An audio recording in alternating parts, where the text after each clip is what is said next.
They laughed. When her groom came on a bicycle, unaware, he is a billionaire. The laughter started before Daniel could even get off his bicycle. The wheels were still turning, the chain still squeaking with every rotation, when the first phone came up, then another, then a dozen. Guests in tailored suits and diamond earrings turned from the buffet tables and the champagne towers to stare at the man wobbling up the gravel driveway of the Whitfield Grand Estate, one of the most expensive wedding venues in the entire state. Is that the groom?" someone whispered, not quietly enough. A woman in a red gown nearly choked on her drink laughing. "He rode a bicycle to his own wedding?" Behind Daniel, the driveway was lined with a small fleet of luxury cars. A silver Bentley, 2 black Range Rovers, a cherry red Ferrari that belonged to Sophia's cousin. Chrome bumpers gleamed under the afternoon sun like a wall of wealth Daniel had just pedaled straight past. He came to a stop near the entrance, breathing a little heavily, and swung his leg off the bike like it was the most natural thing in the world. He wore a simple gray suit, no watch, no rings, scuffed brown shoes that had clearly been resoled more than once. Nobody clapped, nobody smiled. They laughed. "Somebody get this man a car service." A man near the valet stand joked loudly, and the group around him howled. Sophia's father, Richard Hensley, stood near the entrance in a charcoal 3-piece suit that cost more than most people's monthly salary. His face had gone the color of a ripe tomato. He stormed toward Daniel, his jaw clenched so tight it looked like it might crack. "You couldn't even rent a car for one day?" Richard hissed, low enough that only Daniel and a few nearby guests could hear. "You are humiliating my daughter. You are humiliating this family. Do you understand that?" Daniel didn't flinch. He simply smiled, calm as still water, and reached down to kick the bicycle stand into place. "I like riding it," he said simply. "It clears my head." Someone behind Richard snorted. "Clears his head or clears his wallet? Because that thing looks like it's from a junkyard." Daniel didn't answer. He just kept smiling, tucking his hands into his pockets, looking utterly unbothered by 200 pairs of judgmental eyes locked onto him. What none of them knew, what none of them could have possibly imagined, was that the humble man they were mocking, the one who had just arrived on a rusted second-hand bicycle, was worth more money than every single car in that parking lot combined.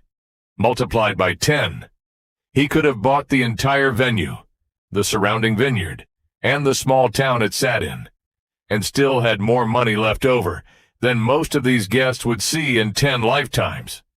But today, he was just the poor groom, the joke of the wedding season. Before we go further into Daniel and Sophia's story, hit that subscribe button and turn on notifications, because this story only gets more intense from here, and you will not want to miss how it ends. To understand how a man this wealthy ended up mocked on his own wedding day, we have to go back 3 years, to a rainy Tuesday afternoon outside a homeless shelter on the edge of the city. Sophia Hensley had grown up in a world of marble floors and imported furniture.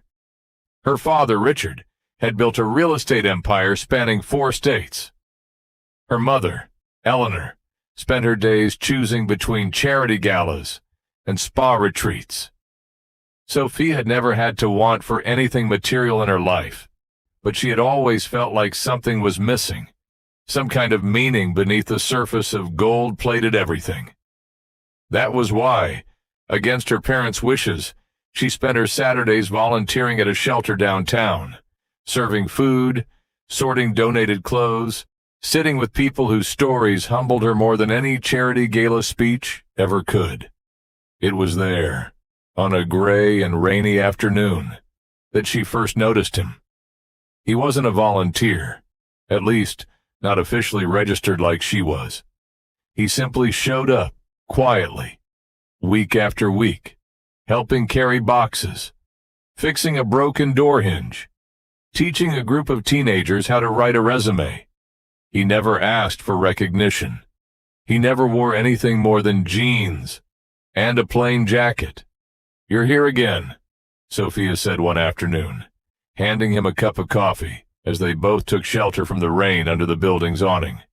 "I like it here," Daniel said. "People are honest here. Nobody's pretending to be something they're not." Sophia laughed. "That's a strange thing to say." "Is it?" He looked at her, something thoughtful behind his eyes. "In my experience, the fewer things a person owns, the more real their conversations become." She didn't know it then, but that sentence would define the next 3 years of her life. They began talking every week, then every few days, then every day. Daniel never spoke about his job in detail, just that he worked in business and traveled sometimes. He drove an old sedan with a cracked windshield.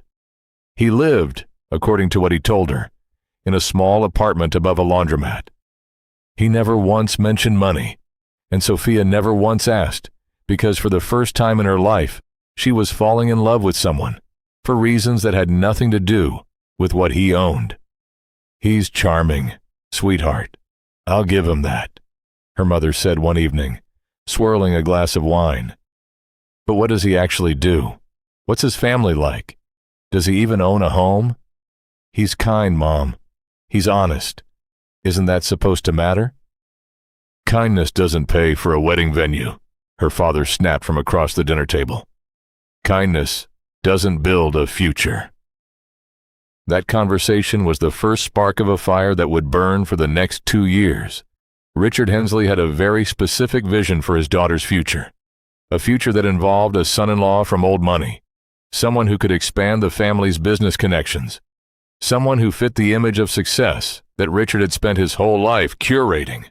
Daniel, with his second-hand jacket and his mysterious business, did not fit that image, not even close.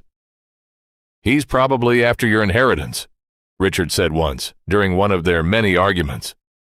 "Men like that see a girl like you and think jackpot. Dad, he doesn't even know how much money we have. He's never asked. He's never cared. That's exactly what a con artist would say to make you believe him." Sophia had heard variations of this argument more times than she could count. Every family dinner became a battlefield. Every mention of Daniel's name brought a fresh wave of criticism. But there was one strange thing that Sophia noticed, something she filed away without fully understanding it. Whenever her father insulted Daniel to his face, called him a nobody, a gold digger, a waste of her potential, Daniel never fought back. He never raised his voice. He never tried to defend himself or prove his worth. He simply nodded, absorbed the insult like a sponge, and said something like, "I understand why you'd feel that way, sir." It baffled her. It baffled everyone who witnessed it.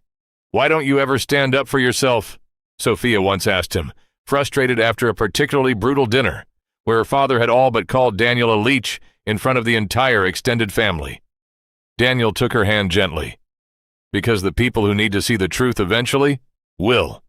And the people who never will, arguing won't change their minds anyway. I'd rather spend my energy loving you than proving myself to people who've already made up their minds." It was a beautiful answer.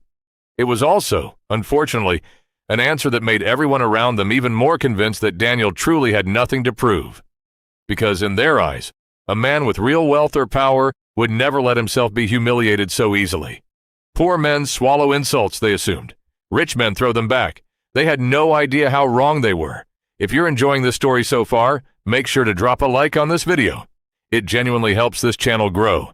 And I promise the next part is where things start to get really interesting.